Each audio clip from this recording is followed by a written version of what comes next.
Welcome to Tales of Britain and Ireland. This is a podcast telling the stories, legends and folktales of Britain and Ireland in no particular order. Presented by Graham and coming direct from South Yorkshire, each episode tells a story or selection of stories from all across these islands and throughout their history, followed by a short and decidedly inexpert discussion of the origin and themes of each tale.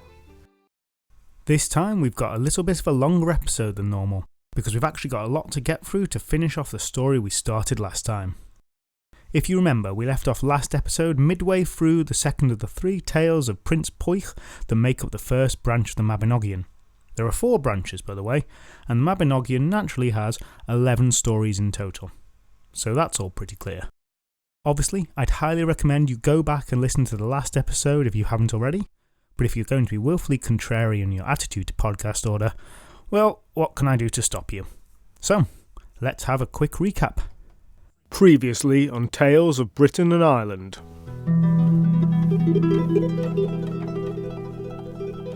Our protagonist, Poich, Prince of Devid, a kingdom at the southwestern tip of Wales, went on an adventure to the other world, where in an odd set of circumstances, he first offended and then built up a friendship with the king of that land. That friendship being based on the mutual deception of all of their subjects. But that's kind of unimportant now, because Poich is back, ruling Devid, and at his court in Narbreth. In between feasts, him and his people have been standing on a mound each afternoon. For 2 days, they've watched a rider pass by on a big white horse. Intrigued, Poich has sent his people to pursue the rider, but each time without luck, as some kind of enchantment has kept her always just out of reach. Well, as the saying goes, if you want a job done properly, do it yourself. So, on the 3rd day, Poich did just that. At first, he experienced the same problem as his men, but eventually he called out to the rider and asked her to wait for him. And to everyone's surprise, she stopped. And even more surprisingly, she said this. Well, I am Rhiannon, and my father wishes to give me a husband against my will. But I have only ever wanted one man. I want you. And so, I have come to ask you to marry me. What do you say? And now the conclusion. Poich didn't have to mull it over for very long at all. He didn't know anything about Rhiannon, but what he did know was that she was the most breathtakingly beautiful woman he'd ever met, and that she really wanted him. Wanted him so much as to have asked for his hand in marriage. That was more than enough for the prince. Honestly, Rhiannon, if I had my choice of every woman in this world, then it is you that I would choose. I say yes. Yes, I want you, Rhiannon. It was Rhiannon, wasn't it? Yeah. More than any other. I accept. Good, she replied in a business-like tone. Well, before I am due to be given to another, we must arrange a meeting. Poich was determined not to screw this miracle up. A meeting as soon as possible, wherever and whenever you want, my lady. Now, I have to wonder whether there is some subtext here in Rhiannon's meeting proposition. In the everyday sense, they were of course meeting right now, in this field. But likely there is something more meant here. A more formal meeting in front of others, a marriage if you will, and also a more intimate meeting as well. Right, said Rhiannon. The meeting shall be exactly a year from tonight, at the court of Hevev Hen, my father, where a feast will be prepared. Will you be there? Of course, I shall. Gladly will I attend. Farewell then, my lord, for I must depart now. Remember to keep your promise. I shall see you in a year's time.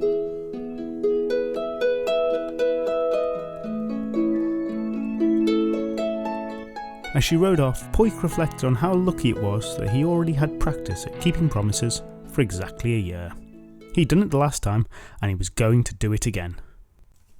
When he returned to his men, they had lots of questions, but Poich wouldn't answer any of them. He spoke of other things instead, and eventually they stopped asking, which is a bit of a luxury of command, really. Now you've probably got lots of questions too. I know I certainly do. Questions like, what was the deal with the magical horse? How did Rhiannon know and love Poich? And indeed, why did he fall in love with her? If she wanted to be caught up, why did she run away until he called on her? And plenty of other questions besides. And to put you out of your misery, I'm going to tell you that right now, none of these questions will be answered. There are probably very good explanations for the presence of these themes in terms of when the stories were written, but those have been lost to the mists of time, and they aren't answered in the story at all. The magical horse never really comes up again, unfortunately, so you're just going to have to kind of accept most of this stuff. Go with the flow where the story takes you, and it'll be much easier, I promise. One day I will even take my own advice on this, but until then you'll keep getting these asides. So, back to the story. A year passed, and on the allotted day Poik set off with 99 of his horsemen. They rode to the court of Hefeid Hen, Rhiannon's father. What his opinion was on all of this is not explicitly revealed, but despite having originally given his daughter away to a man she hated, Hefeid seemed happy to accept Poik now. The prince and his men were greeted with exceptional warmth, invited in to enjoy all the wonders of the feast. Poik was sat with Hefeid on one side and Rhiannon on the other. A year had passed, but still she was as beautiful as before. Everything was coming up roses for Poik. Poik's men and the men of the court were getting on great, and after the feast the real drinking and partying began.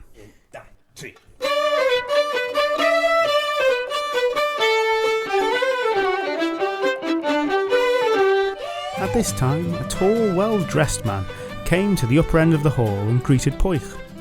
He had a regal bearing to him, and Poik warmed to the stranger, offered him a seat. "Thank you, but no. I'm here to ask a request of you." Such occurrences were common at feasts, and it often served a lord's reputation well to be magnanimous at such times. Rhiannon laid her eyes on the man, opened her mouth to speak, but before she could, Poik was already answering. "My good sir, whatever you ask of me, if it is in my power to provide it, I shall of course grant it to you." "What?" burst out Rhiannon. "Why did you say that?" Poik turned to his true love with alarmed surprise. "Aha!" said the stranger, a triumphant leer in his voice. "But he has said it, my lady, in the presence of all these noblemen at that." Poik was a little confused, but decided to press on. Friend, what is your request?" "You intend to sleep with the woman I love most tonight, and she with you. And my request, well within your power, is that you give her to me, and I'll take the preparations and provisions that are here for this marriage with me as well, and make it my own." Poik suddenly went very quiet. Rhiannon rolled her eyes. "Yeah, you just shut up for as long as you like," said Rhiannon. "Honestly, never has a man been more stupid than you have just been." "My love, I didn't know who he was." "Well, my love, let me tell you. This smirking gentleman is Gwawl Vab Cleed, the one who they wanted to give me to against my will. And since you've given him your word, you're going to have to give me to him, or else suffer disgrace, aren't you?" Do remember that Poik was the man she loved most of all in the world, and this was just the second time they had met. At this point, surely Rhiannon was regretting her choice, or perhaps all the other men in the world were somehow even worse than Poik. "May we just have a moment alone, please, Gwawl?" asked Rhiannon, sweetly. "Of course, my dearest, though only a moment. And then you'll be coming with me. Forever." The camera zooms in on Gwawl's face, which has suddenly become underlit. He raises his hands up in a gesture of triumph and utters a villainous laugh. "Ha ha ha ha ha!" "Probably." "If you're quite finished," said Rhiannon coolly. "A moment." She turned to address the despondent and stupid object of her affections. "Right, my dear, listen very carefully. Do exactly what I say, and he shall never have me." "What do you—" "Shh, listen. Firstly, the preparations and provision here for our marriage are not in your power to give. They are mine and my father's, and they've already been gifted to the retinues here. So that's nice and simple, the answer to that one. And he will need a feast if he is to wed me and sleep with me. So, as for me, I will arrange a meeting here between my people and Gwawl with all new provisions and entertainment set up. That meeting will take place in, and there's no prizes for this one, a year's time. Okay? Okay. Right. And now listen to this bit very carefully. At this, Rhiannon produced an innocuous-looking sack. Where were you keeping that? Never mind, just listen. We don't have much time.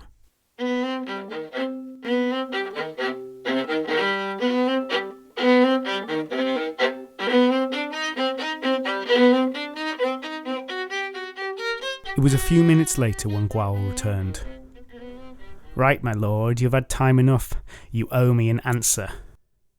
My good friend, I shall of course honour my promise and give you everything that is in my power to give. Rhiannon decided to cut Poik off at that point and chimed in, making sure he didn't have a chance to ruin the whole thing. But you see, my lord, the feast and preparations are not his to give. They belong to the men of David and to the retinue here, and I shall not allow them to be given to anyone else. Gwawl's eyes narrowed. But don't worry, a year from tonight a feast will be prepared in this court, and after that you, good friend, shall sleep with me. You're not going to get out of this, you know. Okay, a year's time. And with that, Gwawl set off for his realm. And Poik returned to David, having right royally screwed everything up. Admittedly, he had done so by being generous and trusting, but in the cut and thrust of the bloodthirsty world of British court politics, these were not traits that were well rewarded. And yet another year passed. Luckily, this being the third annual wait, Poik was now a total pro at doing nothing for a year, and then following instructions received the previous year very closely. Which was good, because Rhiannon's plan depended on it.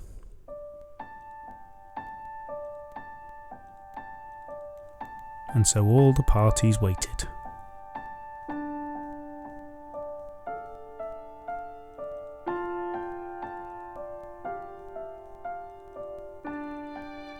The long days of summer shortened into the leaf-strewn autumn.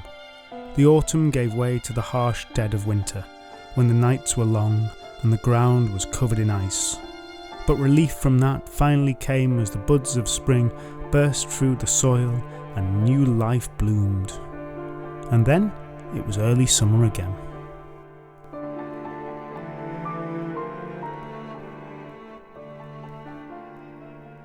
And as had happened on this very day the previous year, there was a feast going on in the court of Hevif Hen.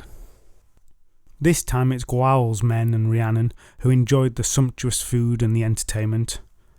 As the year before, when the meal was done and it was time for carousing, a stranger appeared.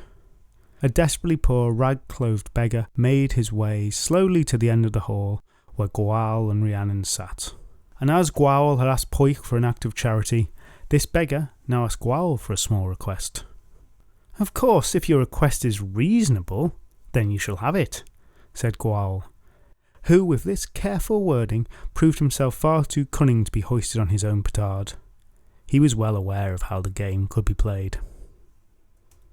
It is just a small, simple thing. You see, I am a poor and hungry man, and all I ask is that, in the moment of your joy, you could do me a kindness and fill this little bag here with food. The beggar produced a modest-sized sack from about his person. Gwawl knew the boost to his reputation that small acts of charity provided, and this was certainly no unreasonable request. Not a problem, my good man. He snapped his fingers. Servants, fill it up. A servant gathered a small amount of food from the table and put it into the beggar's bag. That was odd. The bag didn't seem quite full. The puzzled servant picked up a few more items and put them in as well. In they went, and yet the bag didn't look any fuller. Quickly the whole room became transfixed by the beggar and his bag. The servant floundered, and another rushed forward with a decent-sized leg of lamb. That had to do it. The leg was bigger than the bag itself. Silently, the meat disappeared. Unease started to spread. Friend, said Gwawl, will your little bag ever be full? Oh no, said the beggar.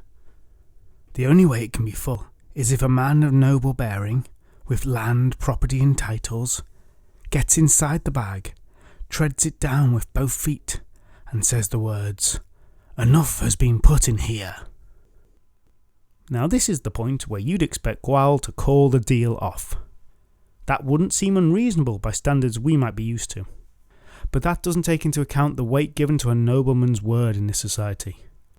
As with Poik's promise, this wasn't just something Gwawl could go back on. He'd given his word to fill the bag. And if all he had to do was stamp on the food in the bag and say some words, then that wasn't too much to ask anyway. Sure, with this trick the beggar had got more than Gwawl was expecting, but he could bring the farce to an end now. So he went to the clearly very magical bag and placed both feet in it. And with one quick motion the beggar... No, let's drop the pretense. With one quick motion, Poik lifts up the bag and Gwawl falls straight in. Poik ties a knot in the bag strings, throws off the rags that form the cunning disguise he has, and reaches for the hunting horn he has concealed underneath. Following one short blast on the horn, Poik's men rushed into the hall. They took hold of the drunk, confused and leaderless men of Gwawl, and in a few minutes it was all over. Gwawl's men were tied up, and Gwawl himself was in the bag.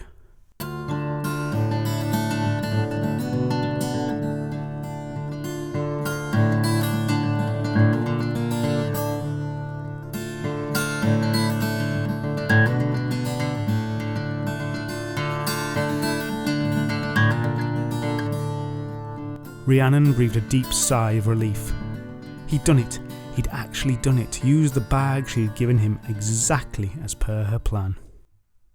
Now Poik's men turned their attention to the magic bag, and they took turns either kicking or striking it with clubs.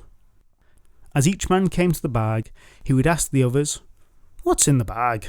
And what game are you playing?" "Oh, it's a badger, and we're playing Badger in the Bag." "Ah, Badger in the Bag." And then the new man would give the bag a sharp blow. From inside the bag came many cries, and eventually a plea emerged from its inhabitant. "Please stop. Killing me in a bag is no fitting death for one such as me." And at this, Heved Hen finally spoke up. Heved Hen, Rhiannon's father, the guy who owned the hall this whole scene is playing out in, who presumably has agency and people of his own, but seems perfectly content just to sit back and watch Poik, Rhiannon and Gwawl fight it out. Maybe he was just too reserved to step in.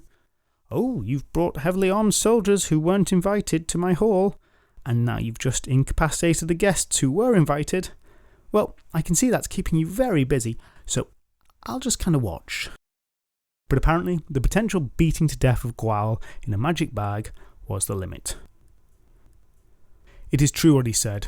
It is not a fitting way to die. That the arguments here are based on the nature of the death and not the act of murder in itself doesn't really seem to have crossed anyone's mind. "Oh, okay," said Poik. He signalled for his men to stop. There was a sigh of relief from the bag. "Well, my lord, I will follow your advice on the matter," said Poik. Heved Hen opened his mouth to speak. "This is what I advise," said Rhiannon. Heved Hen slowly closed his mouth. "Let Gwawl pay for all the costs of this here feast and agree to give up his claim on me, and then extract from him a firm promise that he will leave and seek no vengeance. And his men here shall witness all of this if he accepts these terms." A muffled voice cried out, "I gladly accept those terms." "Then so do I," said Poik. And then there was a bit of an interlude where Gwawl was let out of the sack and various legal matters were sorted. Oaths were sworn and witnessed and such like. It was all the oral society equivalent of doing the paperwork. And finally, a much diminished Gwawl begged permission to leave, to tend to his many wounds, run himself a nice long bath, and presumably forget that today had ever happened.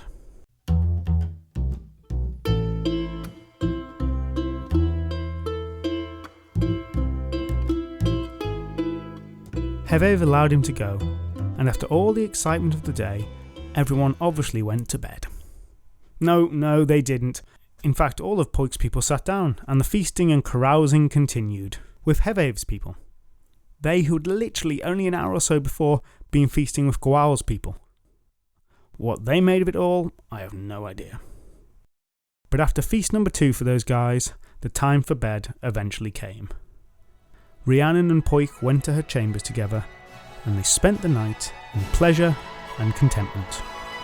A full 2 years after they had first met. And let's take an aside here, because yes, there are, again, unanswered questions. We could start with why did Rhiannon have a magic bag, progress to why did they have to wait a year to carry out this plan? Really, what was happening with Heved's men? And those are all fine questions, but you have to give some allowance for the demands of the narrative form, and those fall within them. The crucial questions for me are really around how tricking a man into a bag and then violently assaulting him is somehow acceptable when breaking your promise to him is not. It does seem pretty odd that the situation was all, "Oh no, you have won Gwael with your sneaky scheme, I must give Rhiannon to you." Oh, unless of course I just beat you up and you give in. That's fine, and very legal. In fact, it's so above board we can even sign contracts. Like some of the other clever solutions we've seen in folktales, this plan of Rhiannon's doesn't feel that cunning. Though this is very much my own ignorant modern viewpoint interjecting here, and I will try and cut that off and continue with the story. I just needed to express my confusion there, for a little bit. Oh, and if you're wondering about the whole badger thing, well, it probably comes from the practice of catching badgers in bags and beating them to death. And this moment of the story is referred to as the very first time that Badger in the Bag was played. This unfortunately very much suggests that this person in a sack game was something that happened to more people than just Gwael. Anyway, really, back to the story now. So, after that night of passion between Rhiannon and Poik, it was time for day 2 of the feast. And like all good feasts, it went on for a few days more, and a riotous good time was had by all, with gifts from Poik and the absent Gwael. And at the end of it all, Poik and Rhiannon left for Devid together, and Rhiannon was introduced to all the nobles of the land, and she and Poik began their new lives ruling together.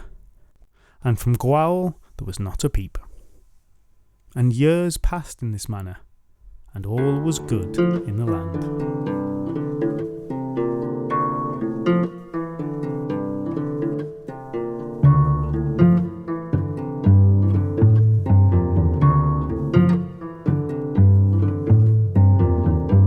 And in the 3rd year, the noblemen of the land summoned Poik to a meeting. It was basically an intervention. Though he was ruler, he needed the consent of his nobles to rule. And they had concerns. Well, one concern. Poik, you have been married for some time now, and we cannot help but notice that as of yet, your queen has produced no heir. You may not like to change wives, but you know there must be an heir. And if this wife cannot provide you with one, then you will take a wife who can. Now this must have taken some guts, arrogance or ignorance on behalf of these men, who appear to have forgotten Rhiannon and her magical horse and magical bag, which would have made me quite wary about moving against her. But they clearly had very strong ideas about the need for an heir, and Poik did understand them. It was a grave matter.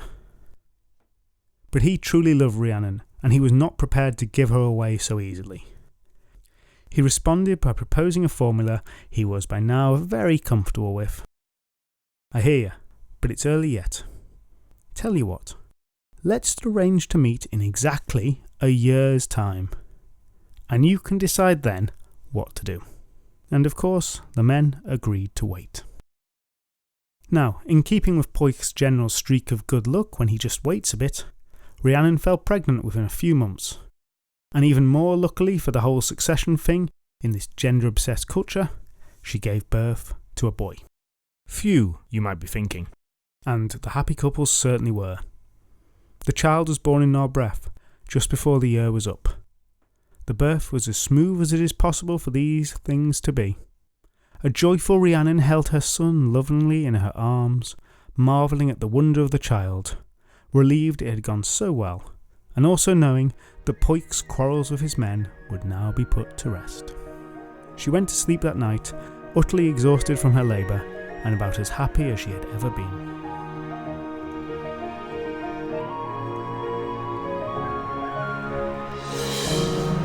6 women were with her. They were to watch over the child in the night and do whatever is needed to keep newborns safe and well and attended to. They are going to remain unnamed. Just 6 women with one job to do. And we all know how well it goes when people have just one job to do. How exactly it came to be they did not know, but sometime in the night all 6 of the watching women fell fast asleep. What's the big deal, you might ask? Newborn babies tend to make any problems they are having known to all around them, in ways that make up in volume what they lack in descriptive clarity. But as it turns out, not in this case. The women awoke before Rhiannon, probably with that jolting shock of sudden terror. You know the one, when the dreaming brain suddenly realises you forgot to set the alarm last night. You wake up in a panic, and it's probably well past the time you should have phoned into work to pull a sickie. And from them waking, things only got worse.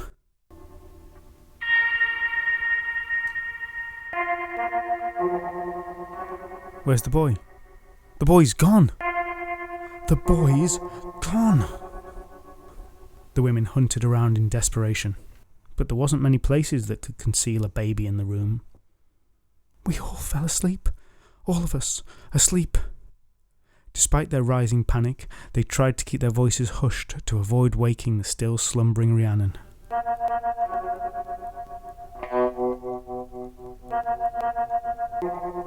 What'll happen to us?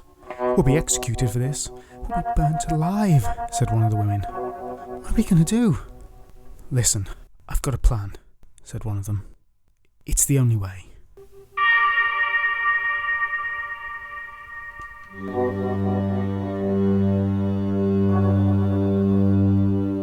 A couple of hours later, Rhiannon woke in the rays of the morning light. The women were gathered around her, looking at her intently, and strangely, but she barely noticed it, so intent was she on seeing her child again. Oh, good morning. Please, give me back my son now. The woman who a few hours earlier had been explaining her plan spoke up. You ask us for your child, after we've struggled with you to so little avail, and you have left us covered in wounds and bruises? The woman indicated her arms, which were black and blue. What? You ask us for your child after you destroyed him, after you tore his tiny body apart, after you ate him. Rhiannon had woken into a horror film nightmare. This couldn't be happening. The woman strode forward, grabbed at Rhiannon's arm, raised her hand up to her face, the hand that was dripping with fresh blood.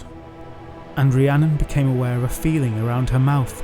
She reached up instinctively, felt the wetness, tasted the sharp iron on her lips. Her world crumbled. Pain and madness took a hold of her, and as her wild eyes darted around the room, they took in the small blood-soaked bones scattered around her, scraps of flesh hanging off them. No, no, no! Yes, my lady, that is exactly what happened. No. Rhiannon started to rock back and forth. But slowly, Rhiannon became aware of something. She didn't know quite what it was. At first she was overpowered by her grief and madness, but quickly, something in the way the women acted was. It wasn't right. The way they looked at her, it wasn't with hatred or terror. No. A certainty began to form in her. She hadn't done this. You're lying. This is a lie. I wouldn't do such a thing. Whose blood is this? The women's shuffles and avoided gazes confirmed it. What are you doing? Where is my son? But no matter how much Rhiannon threatened or pleaded with the women, they stuck to their story. And then, they called the guards. So yeah, that was the plan. Definitely an extremely macabre and brutal plan. The women had better be damn sure that baby wouldn't show up, or that the crushing guilt wouldn't cause any one of them to confess all. They also better hope that no one could tell the difference between the bones of a newborn dog and that of a human baby, it being a pup whose bones they scattered around, presumably minus the skull and claws and tail and all that kind of thing. And yeah, they just happened to have a newborn dog around, which was fortunate for them, but not for Rhiannon. Soon the whole palace was in a tremendous state of uproar, and it didn't take long before the entire kingdom was awash with the terrible news. All the noblemen of the land gathered together to confront Poich. Poich, who had listened to his wife, who trusted her with all his heart, and knew she could not have committed the heinous outrage of which he stood accused. But his noblemen were not convinced, and were seized with even more fervour than the last time they had confronted him. "You must divorce her. Look at what she has done. You cannot be married to such a creature." Poich shot back. "You said I had to divorce my wife if she had no children, but she has had a child. If she must be punished for these falsehoods, then let us do so. But she has a child, and she will continue to be my wife." He was still lord of the land, and a lord with connections to the other world at that. And so they grumbled, but accepted this. However, they would make sure she was punished.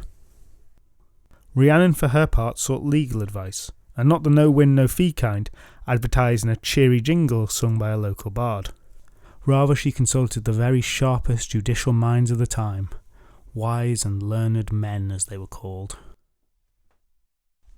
Unfortunately, after studying the particulars of the case, noting the 6 against 1, and probably taking into account the distrust about Rhiannon already in existence, these Welsh legal eagles advised Rhiannon that she would be better off accepting a lighter punishment than to try and argue her innocence. Hey, it looks as though the perverse incentives of plea bargaining are going to lead to a miscarriage of justice. How unusual. The sentence handed down by the wise men of the land was a decidedly odd one. Rhiannon was to remain at the court of Narberth, still married to Poich, but she would spend her days by the mounting block. That's one of those raised stones where people get on their horses.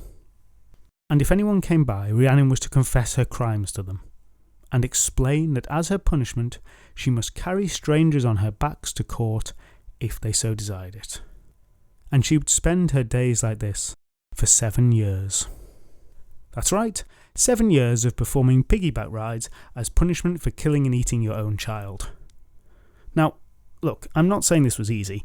It was actually awfully traumatic, and far more considering Rhiannon was completely innocent.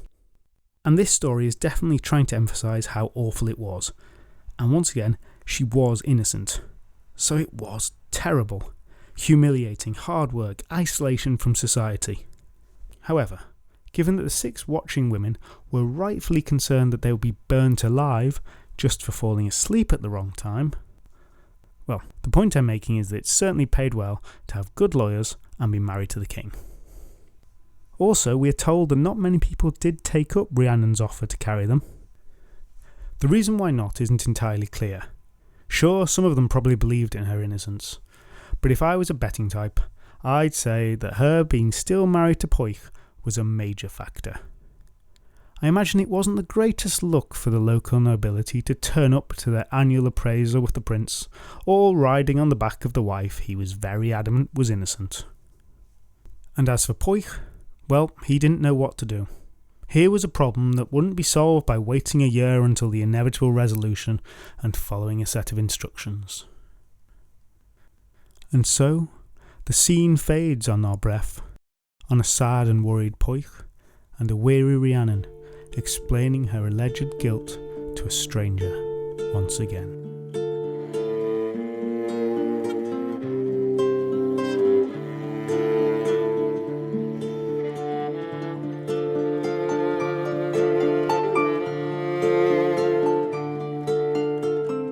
And the camera cuts far away to Turn on Tuvliant.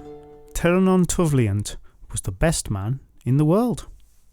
No further explanation about this shall be given. Of somewhat lesser importance than his greatest guy living record, he was also lord over one of the cantrefs of Gwent, which was another kingdom of Wales, and he was also the proud owner of the most handsome horse in the kingdom. Every year, on the eve of Beltane, that is the beginning of summer, that horse had a foal, every year without fail. Which was great. More handsome horses. Just what every lord wants. But there was a problem, because after that foal was born and left in the stable with its handsome mother, then, poof, it vanished without a trace. The day of the annual birth of the foal and its subsequent disappearance, Rhiannon was discussing this issue with his wife. "We're so carelessly losing the mare's offspring every year," he was saying. "Yes, dear. It's just not good enough. Something should be done." "Indeed, dear. Well, what are you going to do about it?" "Me? Well, I'll tell you what. I'll bring the horse into the palace. That's what. And when it has had the foal, then I can see what happens." And so the handsome, heavily pregnant, and presumably quite confused mare was brought indoors.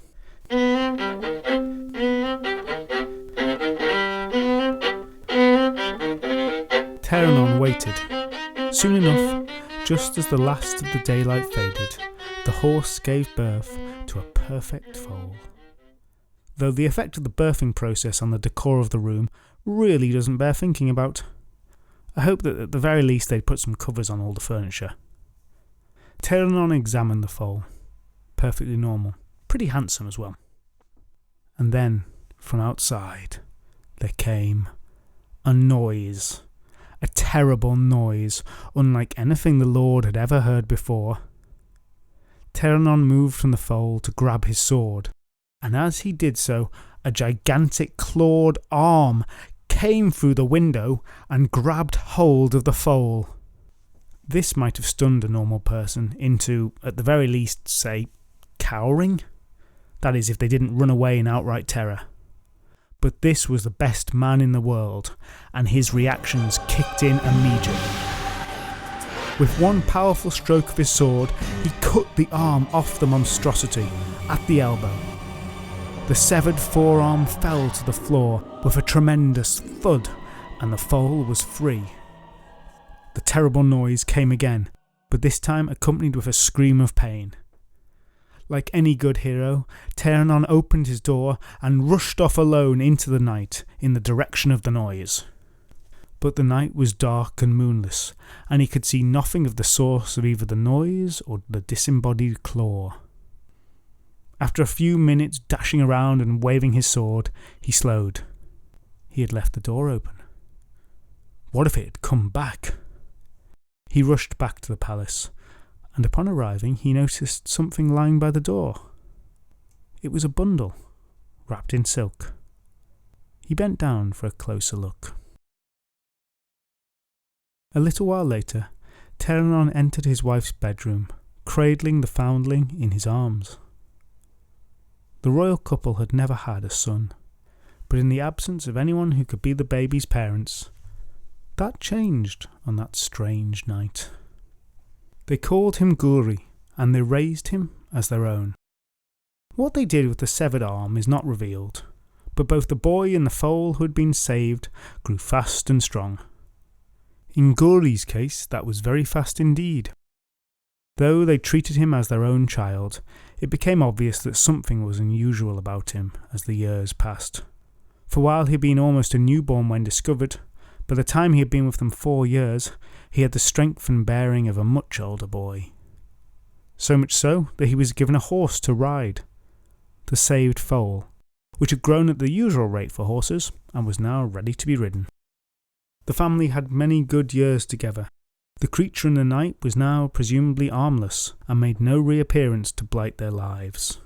But at some point, word reached Rhiannon of the punishment of Rhiannon and the circumstance of her alleged crime. He asked questions, got his people to find out more about it, about the dates of it. And the older Guri became, the more his face and golden hair began to remind Rhiannon of somebody, and the more sure he got, the more it caused him grief. He brought his concerns to his wife as soon as he was confident of it. Back in my younger days, I was a vassal for Poich, and our son, Guri. Guri looks exactly like him. And you've heard what happened to Rhiannon. She lost her baby just a few months before Guri arrived. And though she was accused of all these terrible crimes, Poich has never believed it. They talked long into that night about the rights and wrongs of it. As couples in legends go, especially rich, powerful couples, these guys actually seem to have a pretty solid relationship, rooted in respect and good communication, rather than, say, to pick a random example, falling in love with someone because they passed you by one day on a magical horse. As well as it being the right thing to do, Rhiannon's sadly unnamed wife weighed up the benefits. We will get thanks and gratitude from Rhiannon for ending her punishment, yet more thanks from Poich for both raising the child and restoring him. And if our boy should grow to be a considerate man, he will still recognise himself as our foster son, and always do best by us. Absolutely. And also, everyone should definitely be told about that time I hacked the huge claw of some awful horse and child-stealing beast to rescue him. I did that in the middle of the night. Let's not forget about that. So they were agreed that there was only one right course of action. They would send their son to Poich and Rhiannon, though it saddened them greatly to do so. The very day after, Rhiannon and Guri set off for Narbreth, the boy on his new horse.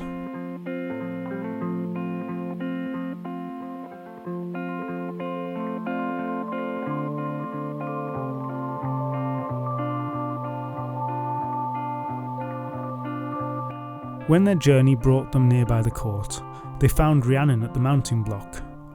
For years she had been telling her story, and despite the awfulness of it all, the time and the repetition must have done something to dull its impact by now.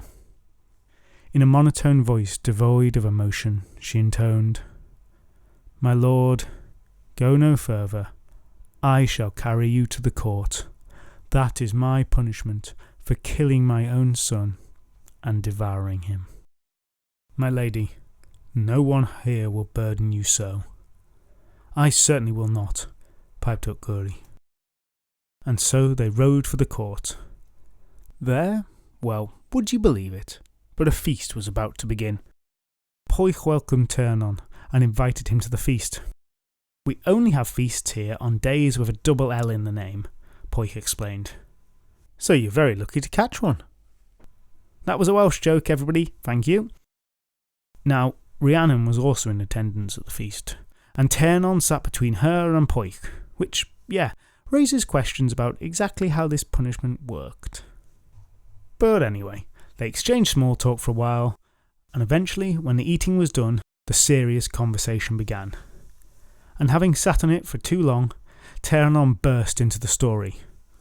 The handsome mare, the boy, how he'd hacked off the huge frickin' claw, about how him and his wife had raised the child as their own, about how he had grown preternaturally fast.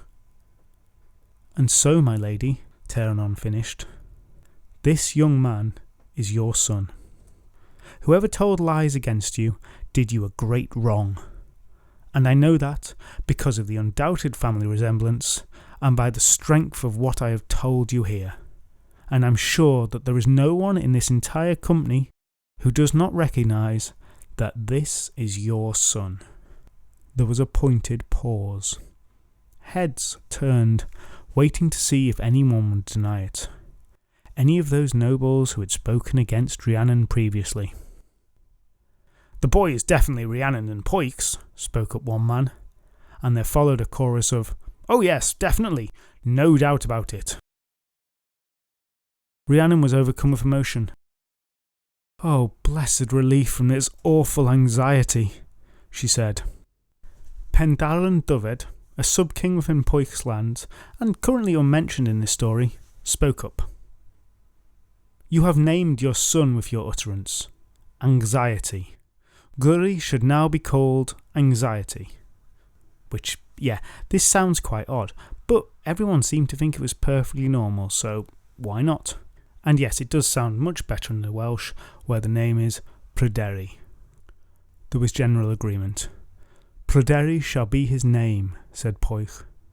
It is right for the boy to be named after the word his mother uttered when she was told the wonderful news. So Gurry became Pryderi. Rhiannon, I cannot thank you enough for this. You will be compensated most handsomely, and you shall be as a father to the boy from now on. But of course, with your agreement, he must now be raised in my lands that will one day be his.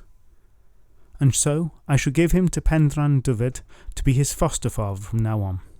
You and your wife can of course visit at any time. And if you're asking, wait, what?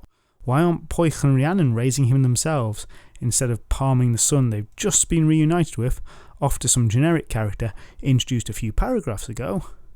Well, me too, gentle listener. We're just going to have to roll with it. And so it all came to pass. Rhiannon's status was restored, and presumably the women who had lied suffered the awful punishments they tried so hard and elaborately to avoid. Pryderi was raised by Pendrain and grew into your standard hero type. Handsomest, strongest, best at everything. Eventually, when his father passed away, Pryderi succeeded to the overlordship of the 7 cantrefs of Dyfed, and was beloved by all. He did what a good king should, ruled wisely, conquered lots of lands, and eventually took a wife. And though Pwyll is gone, Pryderi and Rhiannon have further adventures yet to come. And as the book says, so ends this branch of the Mabinogion.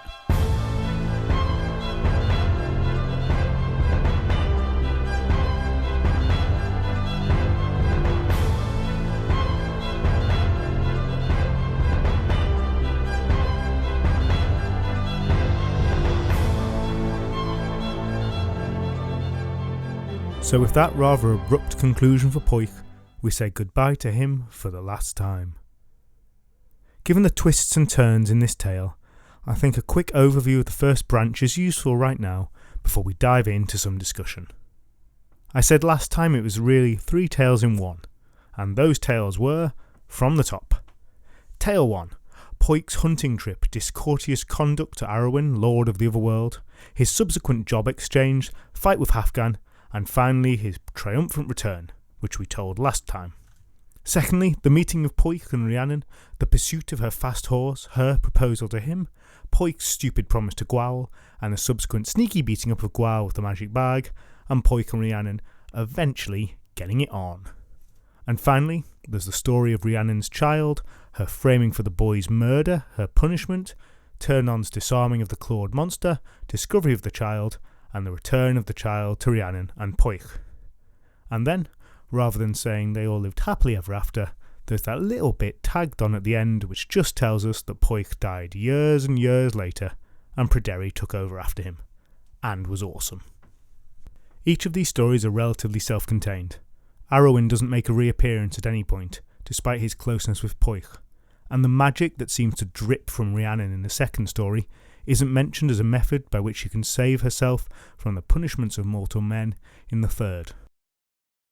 This strikes modern sensibilities as a bit of a plot hole. It seems clear that continuity was not top priority for the writers of the stories. This is easily explainable when one considers that, as discussed last week, these stories were originally to be told aloud. In this case, they wouldn't be orated in one big chunk as I've just done, but told in shorter, digestible snippets, for audiences who might not be familiar with exactly what happened in the previous tale.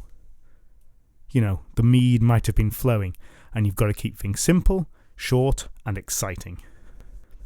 Another aspect of these tales which partly arises from the storytelling tradition is the onomastic nature of each of them, which I've kind of glossed over, but I'll go back into here. Onomastic, I hear you cry. Yes, imaginary listener, that is exactly what I said.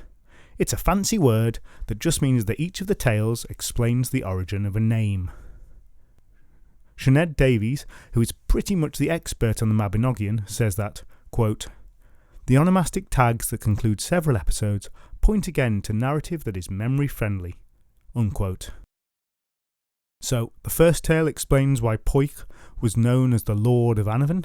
The second explains when the gruesome Badger in the Bag was first played. And the third tale explains how Pryderi got his name. Each of the stories could therefore be essentially remembered as discrete answers to some kind of medieval jeopardy. The terms explained, Pryderi, Badger in the Bag, etc., were presumably more commonly known at the time. Now, I'm not going to go over the history of the Mabinogion, which we covered last episode, but suffice to say that these stories probably date to around the time of the Norman conquests in the 1050s or so, but also contain elements from much earlier stories. This first branch of the Mabinogion is set in a far distant pre-Christian Wales, which would have been almost as remote to the writers of the tales as their time is to ours. However, by and large, the morals are believed to reflect the concerns of the medieval author or authors in the Welsh kingdoms of the time. Dealing with disputes and insult through legal process and redress, rather than bloody revenge, is an unusual theme for a mythological tale, but it crops up here time and time again. For instance, when Poik offers to make up for his insult against Arwen in any way he can.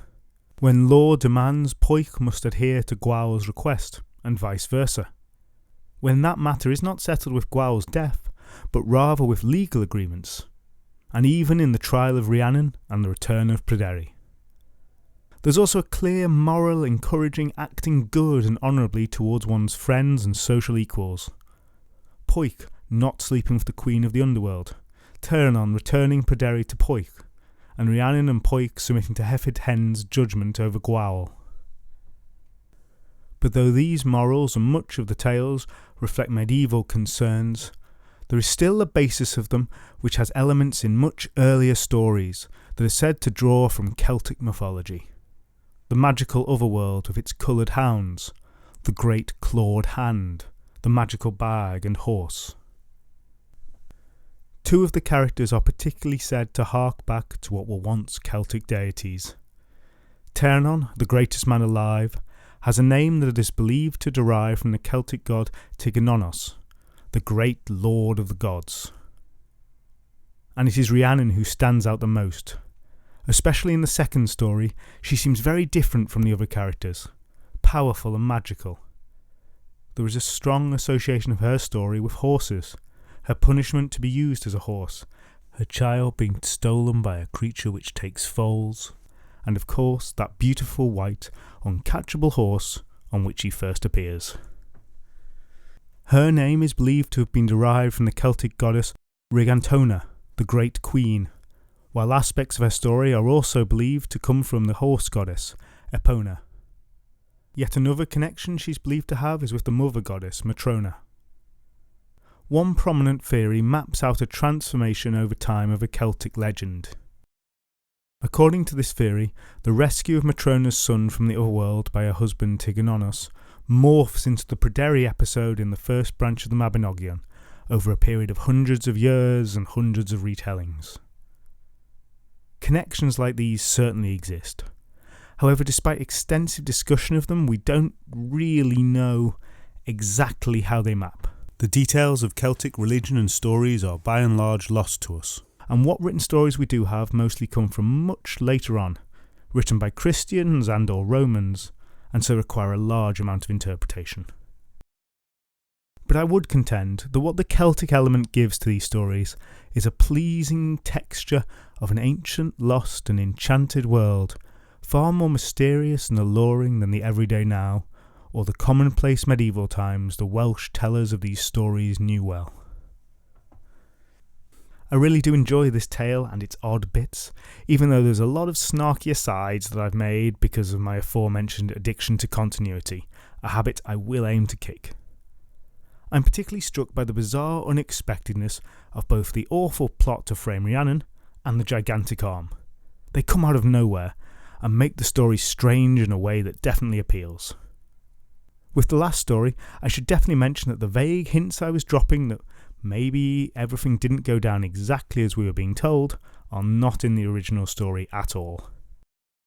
However, it just really struck me when telling it that the birth just after the nobles asked for it and the finding of the child years later just all seemed convenient and the stories around them suspect.